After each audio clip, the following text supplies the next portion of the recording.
a really quick video, okay? And then I'll be back with, in the culture tonight. But anyhow, for this little quick message, it's called "We Have to Be Willing to Be Childlike." Okay, one of the reasons I put the picture of me up there first is because Jesus tells his disciples, okay, and Jesus tells his disciples in Matthew 18, okay, very fairly, I say unto you, and unless you are willing to go like to being like a child again, you will not inherit the kingdom of God.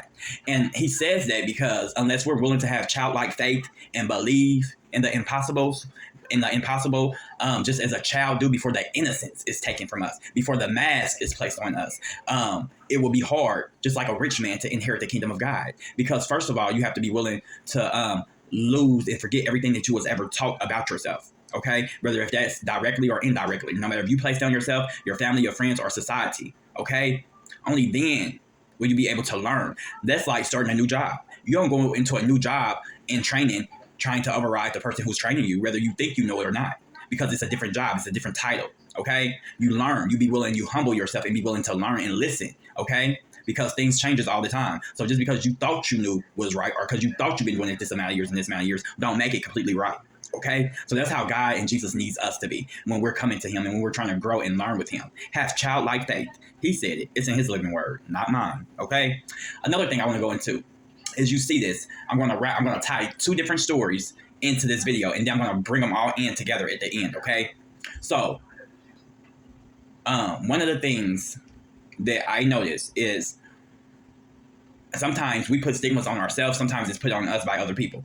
As you can see in this picture of me and my cousin, and one of my best friends is a child. You know what I'm saying? You can see them two had to put their arms. They had to fold their arms, so they had to represent. They had to put their little masculine thing on. You know what I'm saying? Their little tough guy image. But one thing I'm grateful is that I always remained the same. I was just me. I'm like, I ain't doing none of the shenanigans. I ain't doing none of this or none of that. But see, that was before stigmas was put on me, and before I had to start wearing a mask and not being truly who I am. Truly, I always been a little bit of who I am, but to that certain extent, that was before that. You see what I'm saying? They were a little bit older, and my friend, I think his name was Troy. I think we used to play together as kids, and but it goes to show Troy was following after my older cousin. Ooh, and it's just to say you can't always follow the leader. You see what I'm saying? Because little did he know, like we all was taught to do. My cousin was just masking who he was, and he had to put on a tough guy front, even though he really is not a tough guy like that. You know what I'm saying? Yeah, he been in these streets, but who haven't? But he's not a tough guy like that. You see what I'm saying? He's a man, he's a father, he's a son, he's a brother. You know what I'm saying? And he's a black man just trying to figure this thing out. But as you can see, it started way back then where we was taught to like mask and put this front on. You see what I'm saying? So you have to go back to before that was taught. I was the youngest out this group, so it hadn't hit me yet. I was still 3. You see my little Bart Simpson shirt. Zoom in on that Bart Simpson for me. I watched The Simpsons all the way up until I was probably 15 or 16.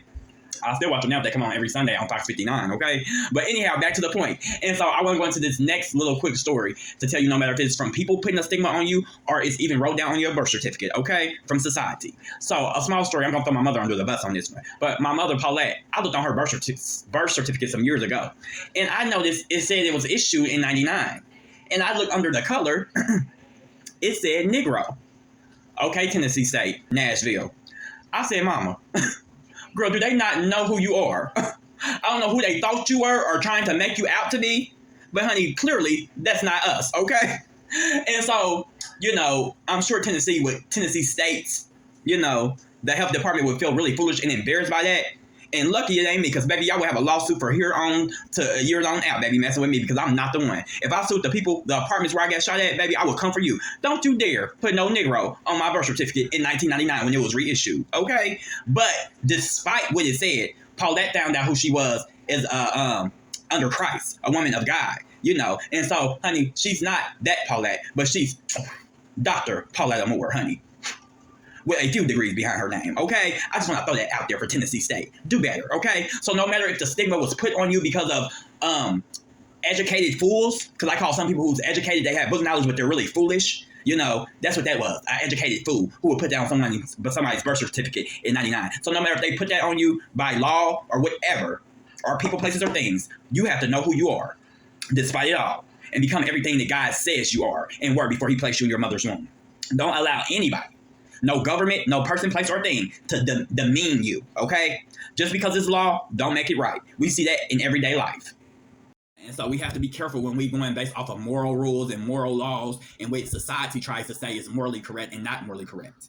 Only thing that's correct is what God leads us to, and that's all in the Bible, okay? And yeah, so we have to be careful because if we go based off of the laws of 1964, where they had white people drinking out this water fountain and black people drinking out this water fountain, baby, we'll all be lost. But it was law. Society thought that was right. So how, if society thought it was right to do something like that, how can we go based off of the morals that we done gained from society? We can't. We have to find out who we are through Christ. Because it's not only into being, baby. You find out you are the cat's meow. You are the filet mignon of steak, okay? That part. Keys, please. Thank you. Mama, they had us twisted. Don't worry about it. I came for them for you. I couldn't let it go. I wasn't going to put that on here, but I couldn't let it go. Girl, do they not know the morals can raise to an occasion, baby?